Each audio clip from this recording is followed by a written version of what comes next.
the store owner who noticed the cashier's tears. The grocery store was already busy when Ethan Cole stepped through the front doors. Shopping carts rolled across the polished floors, registers beeped steadily, and the aroma of fresh bread drifted from a bakery. Everything looked normal, yet something felt wrong. Ethan lowered the brim of his cap and walked deeper into the store. No one paid attention to him.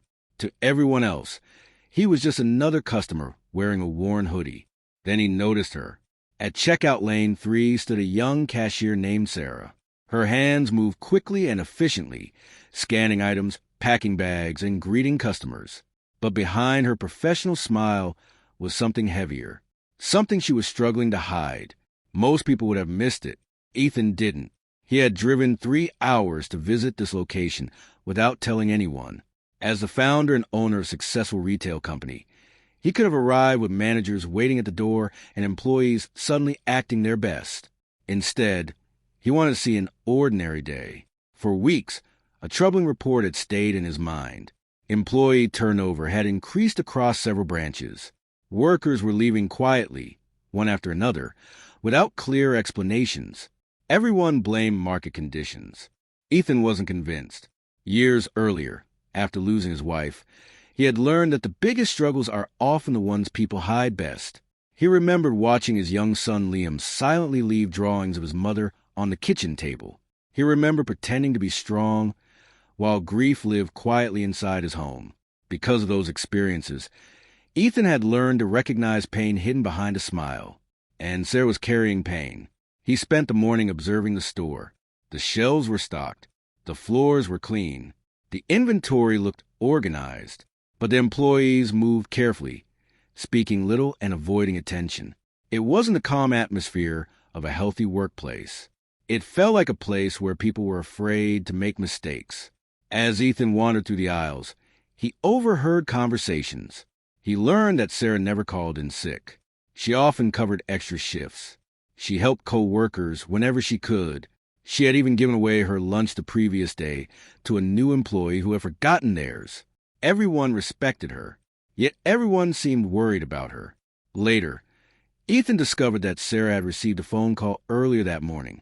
After answering it, she returned to work with red eyes and a determined expression. Whatever news she had received was serious.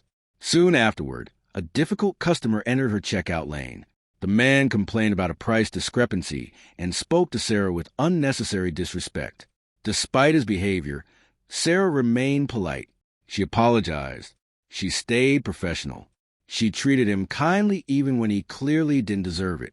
When the transaction ended, the customer left without so much as a thank you. A few minutes later, Ethan approached the register. "Did you find everything okay?" Sarah asked automatically. "I did," Ethan replied. Then he asked a simple question. "Are you okay?" Sarah froze for a moment. The question seemed to catch her off guard. "I'm fine," she answered, but her voice cracked slightly. Ethan noticed. He didn't push further. Instead, he continued observing. Later, he spoke with Carol, a shift supervisor. Carol explained that Sarah's young daughter, Lily, needed surgery for a medical condition affecting her ear. Sarah had been fighting with insurance company for months, hoping to get the procedure approved. That morning's phone call had likely brought more bad news. Ethan couldn't stop thinking about it. He imagined what it would be like if Liam needed medical care and he couldn't afford it. The thought stayed with him. Not long afterward, an announcement called Sarah to the manager's office. When she returned, she was holding a document. Even from a distance, Ethan recognized it. A formal disciplinary warning. The rude customer had filed complaint. Instead of supporting Sarah, management had sided with the customer. Sarah sat alone in the hallway staring at the paper. For the first time all day, her composure broke. Tears quietly filled her eyes. She wasn't making a scene. She wasn't asking for sympathy. She simply looked exhausted. That was enough. Ethan walked straight to the manager's office. Inside sat Greg Holloway, the branch manager. Greg looked up, expecting to see another customer. Instead, Ethan removed his cap and introduced himself. "My name is Ethan Cole," he said calmly. "I own this company." Greg's expression changed instantly. Ethan explained that he had personally witnessed the interaction between Sarah and the customer. And sometimes changing someone's life begins with something as simple as paying attention when everyone else looks away. Thank you for reading. Subscribe to K for Kindness for more heartwarming stories about kindness, compassion, and the power of one person choosing to care. Red Heart.